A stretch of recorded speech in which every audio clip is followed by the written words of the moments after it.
Rain industry एक ऐसा business जहां पे इंडिया का टॉप इन्वेस्टर मिस्टर मोनिश पब्राई जी ने लगातार अपने हिस्सेदारी इंक्रीज कर रहा है और रिसेंट क्वार्टर में भी एफआईएस एंड डीआईएस दोनों मिलके इस पर्टिकुलर कंपनी के अंदर अपने हिस्सेदारी इंक्रीज किया है। और पिछले 2 साल में रेन इंडस्ट्री अपने जो रेवेन्यू है उसको डबल किया है, लेकिन कंपनी का जो पीई है वो 4 के आसपास देखने को मिल रहा है, जो एक्स्ट्रा ऑर्डिनरी चीप है। लेकिन क्यों? अभी कंपनी का जो मार्केट साइज है वो है 5000 करोड़ के आसपास, लेकिन कंपनी के ऊपर 9000 करोड़ के ऊपर कर्जा है। लेकिन मैं आपको बता दूं कि ये कंडीशनल कर्जा है। तो आज की इस वीडियो के अंदर हम लोग रेन इंडस्ट्री लिमिटेड के ऊपर बात करेंगे, देखेंगे कंपनी का फंडामेंटल कैसा है, साथ ही साथ कंपनी का रिसेंट बिजनेस कैसे चल रहा है, कंपनी कैपिटल एक्सपेंडिचर किस तरह से कर रहा है, कंपनी के ऊपर जो कर्जा इतना ज्यादा है वो अभी कितना कम किया है और फ्यूचर में कैसा वो करता रहेगा। तो चलिए एक एक करके जान लेते हैं। तो सबसे पहले रेन इंडस्ट्री का फाइनेंशियल हाइलाइट्स को समझते हैं। कंपनी लेटेस्ट क्वार्टर में जो रेवेन्यू कमाया है वो है 52.54 बिलियन रुपीज का। एडजस्टेड नेट प्रॉफिट जो कमाया है आफ्टर टैक्स वो है 2.15 बिलियन रुपीस का। और कंपनी जो कैपेक्स किया है, कैपिटल एक्सपेंडिचर किया है, वो है $22 मिलियन का। तो करीब करीब 180 करोड़ कंपनी खर्चा किया है विद इन दिस क्वार्टर।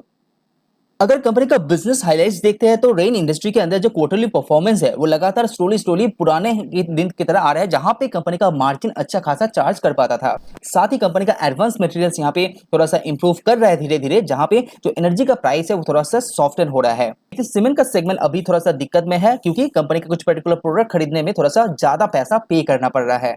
तो रेन इंडस्ट्री के पास बेसिकली 3 सेगमेंट में काम करते हैं। सबसे पहले हो जाता है कार्बन, दूसरे में आता है एडवांस मटेरियल्स एंड तीसरे में आ जाता है सीमेंट।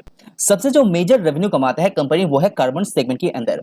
एंड इस बार अगर आप लास्ट ईयर से कंपेयर करते थे क्वार्टर टू क्वार्टर वाइज, तो इस बार रेवेन्यू के अंदर अच्छा खासा ग्रोथ कार्बन के अंदर यहाँ पे कंपनी ने दिखाया है। यानी कंपनी का जो कोर बिजनेस है यानी कि कार्बन का बिजनेस, वहीं पे कंपनी का बिजनेस यानी कि रेवेन्यू यहाँ पे ग्रो हुआ है। लेकिन ईबिटा उतना ज्यादा ग्रो नहीं हो पाया है, क्योंकि कंपनी का जो मार्जिन है वो थोड़ा सा अभी भी प्रेशर में है। लेकिन अगर आप एडवांस मटेरियल्स एंड सीमेंट की बात करें, वहां पे अभी भी रेन इंडस्ट्री दिक्कत में है।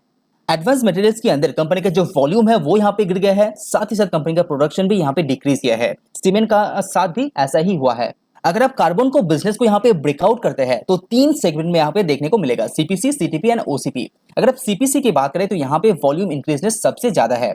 अगर आप ईयर ऑन ईयर बेसिस यहाँ इसको कंपेयर करते हैं तो यहाँ पे लास्ट ईयर जो था 613,000 मेट्रिक टन, वो इस बार बढ़ के 626,000 मेट्रिक टन में पहुंच गया है। यहाँ पे सीटीपी एंड ओसीपी के अंदर अभी भी वॉल्यूम के अंदर प्रेशर है, लेकिन सीपीसी यहाँ पे अच्छा खासा काम कर रहे हैं।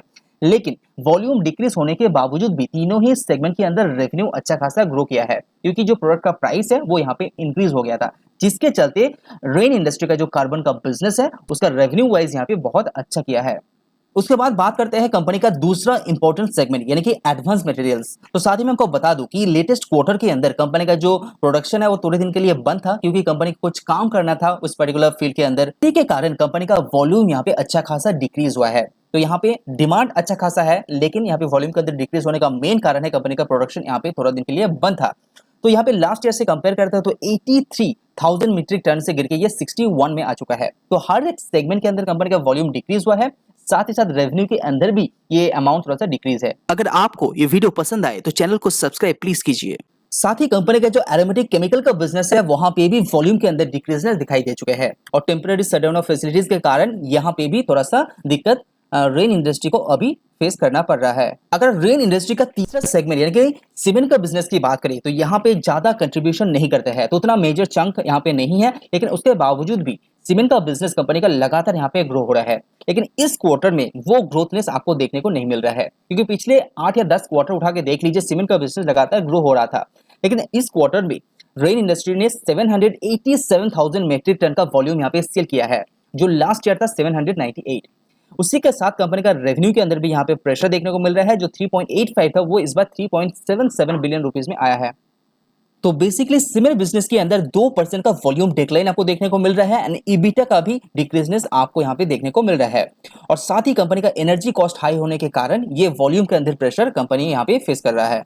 तो चलिए अभी बात करते हैं रेन इंडस्ट्री का जो सबसे बड़ा मुद्दा है वो है कंपनी के ऊपर कर्जा। तो सबसे पहले मैं बता दूं कि कंपनी के ऊपर 8,800 करोड़ के आसपास कर्जा अभी भी है, लेकिन इस बार कंपनी का जो कैश इनफ्लो है वो 6.76 बिलियन रुपीस का हुआ है, जो आउटफ्लो हुआ है वो है 6.42 बिलियन। तो यहाँ पे इनफ्लो थोड़ा सा ज्यादा हुआ है, यानी कि कंपनी को जो कैश मिला है वो ज्यादा मिला है कंपेयर टू खर्चा। ओके, कैपिटल एक्सपेंडिचर की बात करें तो इस क्वार्टर के अंदर 1.78 बिलियन रुपीस का कैपिटल एक्सपेंडिचर किया है, और जो पैसा यूज किया है यानी कि 3.08 बिलियन रुपीस का, वो बेसिकली मेनली यूज किया है, 2.23 बिलियन यूज किया है यहाँ पे इंटरेस्ट पे करने के लिए, और साथ ही साथ जो बोरोइंग्स यानी कि कर्जा है उसको डिक्रीज करने के लिए। तो यहाँ पे 0.85 बिलियन यहाँ पे जो बोरोइंग्स है उसको कम किया गया है। और साथ ही कंपनी के ऊपर जो ग्रॉस टर्म कर्जा है यानी कि जो टोटल कर्जा यहाँ पे देखने को मिल रहा है ग्रॉस टर्म के अनुसार, वो है 1042 मिलियन डॉलर का। उसके साथ अब वर्किंग कैपिटल यहाँ पे ऐड कर देते हैं, तो यहाँ पे जो टोटल कर्जा हो जाता है वो है 1183। और लास्ट ईयर में इस टाइम पे किस तरह से था, 1175। तो यहाँ पे 8 मिलियन यूएस डॉलर का इंक्रीजनेस आपको टोटल डेट के अंदर देखने को मिल रहा है। लेकिन कंपनी का जो कैश है वहां पे अच्छा खासा आ रहा है, क्योंकि कंपनी का बिजनेस बहुत अच्छा कर रहा है। उसके चलते कंपनी का वो कैश निकाल देते हैं, तो कंपनी के ऊपर अभी 890 मिलियन डॉलर का यहाँ पे कर्जा अभी के अनुसार मौजूद है। तो करीब करीब नेट कर्जा की बात करें तो अभी भी 7,200 करोड़ के आसपास कर्जा अभी भी रेन इंडस्ट्री को चुकाना पड़ेगा। तो रेन इंडस्ट्री अभी का जो मार्केट कैप है वो 5,200 करोड़ के आसपास है, लेकिन जो कर्जा है वो 8,000 करोड़ के आसपास है। लेकिन अगर आपको रेन इंडस्ट्री का कर्जे के बारे में और भी डिटेल्स में जानना है कि क्या क्या कंडीशन अप्लाई है, किस तरह से ये पे आउट करेगा, कब कब ये करेगा, कब तक ये रेन इंडस्ट्री को ये पे करना पड़ेगा, इसके बारे में डिटेल्स जानना है तो नेक्स्ट वीडियो भी आप देख सकते हैं, जहां पे रेन इंडस्ट्री का जो कर्जा है उसको डिटेल्स में मैं डिस्क्राइब करने वाला हूँ। अगर ये वीडियो आपको पसंद आए तो लाइक जरूर कीजिए। आज वीडियो में इतना ही। सी यू ऑन नेक्स्ट वीडियो।